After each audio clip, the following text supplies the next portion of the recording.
Tá, já parou pra pensar numa coisa que a gente faz todo dia, mas que é um verdadeiro mistério? Como é que a mente da gente transforma o que a gente vê, ouve e sente em conhecimento de verdade? Pois é, essa é a grande questão. O que acontece aqui dentro quando a gente aprende algo novo? Não é só sobre decorar, sabe? É muito mais profundo. A nossa mente está a todo momento construindo uma espécie de ponte para se conectar com o mundo.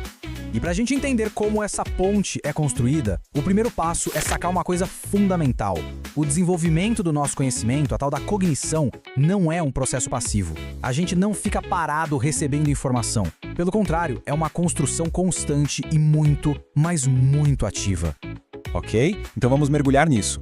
A nossa jornada aqui começa com as ideias de um cara que foi um pioneiro nesse assunto, Jean Piaget. Foi ele que mostrou pra gente que a mente constrói ativamente o seu próprio entendimento do mundo. A ciência cognitiva nos mostra exatamente isso. E o Piaget foi além. Ele identificou dois mecanismos principais que são como os motores desse processo todo de construção. Olha só que interessante. De um lado, a gente tem a assimilação. Pensa assim, é quando a gente se depara com algo novo e tenta encaixar naquilo que a gente já conhece. Agora, e quando não encaixa? Aí entra o outro mecanismo, a acomodação.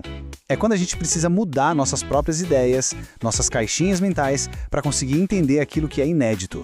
São as duas formas básicas que a nossa mente usa para lidar com informação nova. Isso tudo funciona num ciclo bem legal. Primeiro, a gente encontra um desafio. A primeira tentativa é sempre usar o que a gente já sabe, a assimilação. Se não rola, se a conta não fecha, a mente precisa se virar, e aí entra a acomodação. A gente se adapta. E qual o resultado? Um novo nível de entendimento. É como se a gente estivesse o tempo todo atualizando o software da nossa mente para dar conta dos desafios que aparecem. Mas espera aí, a gente não aprende num vácuo, né? Aprender é uma atividade profundamente social. E é isso que nos leva direto para o trabalho de outro gigante do pensamento, Lev Vygotsky. Essa frase aqui do Vygotsky é poderosa e resume a ideia central dele. Para explicar como essa interação com os outros molda o nosso jeito de aprender, ele criou um conceito que foi, assim, revolucionário. Ele chamou esse conceito de Zona de Desenvolvimento Próximo, ou, para facilitar, ZDP. E o que é isso? É aquele espaço, sabe? Aquela brecha mágica entre o que uma pessoa já consegue fazer sozinha e aquilo que ela só consegue fazer com uma ajudinha. Imagina assim, no centro tem aquilo que a gente já domina. Na parte de fora, bem longe, tá o que a gente ainda não consegue fazer nem com reza brava. A ZDP é justamente essa faixa no meio. É ali que a verdadeira aprendizagem acontece. É naquele espaço, com a ajuda de um professor, da família, de um colega, que a gente consegue construir a ponte entre o que a gente é hoje e o que a gente pode vir a ser. E a coisa fica ainda mais interessante.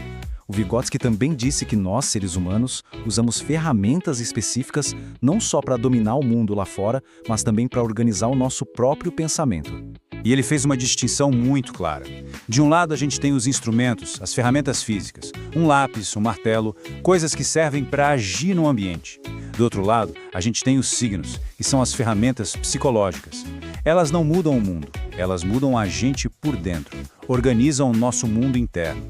E entre todas essas ferramentas que organizam a mente, tem uma que se destaca, que é, de longe, a mais poderosa de todas. A linguagem, claro, pensa só, é com as palavras que a gente coloca o nosso pensamento em ordem que a gente dá sentido para a realidade. A linguagem nos permite ir além do aqui e agora. Com ela, a gente consegue planejar, refletir, ter uma compreensão muito mais complexa das coisas. Bom, então qual é o elo que conecta as ideias do Piaget com as do Vygotsky? O que une essa construção que é individual com a interação que é social? A resposta está aqui, em uma única palavra: mediação. O ponto crucial é esse. Aprender nunca é um processo direto, é sempre um processo de mediação.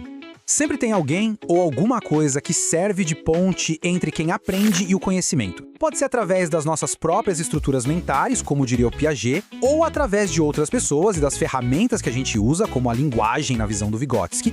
E essa compreensão muda tudo, né? Ela mostra que ensinar não é só despejar um monte de conteúdo na cabeça de alguém. O objetivo passa a ser outro, é criar o ambiente certo, o cenário perfeito, para que a própria pessoa consiga construir a sua ponte para o conhecimento. E toda essa ideia nos deixa com uma reflexão final que é muito importante. Se aprender é, na essência, um ato social, Qual é, então, o nosso papel na jornada de aprendizagem das pessoas que estão ao nosso redor? Fica aí a pergunta para a gente pensar a respeito.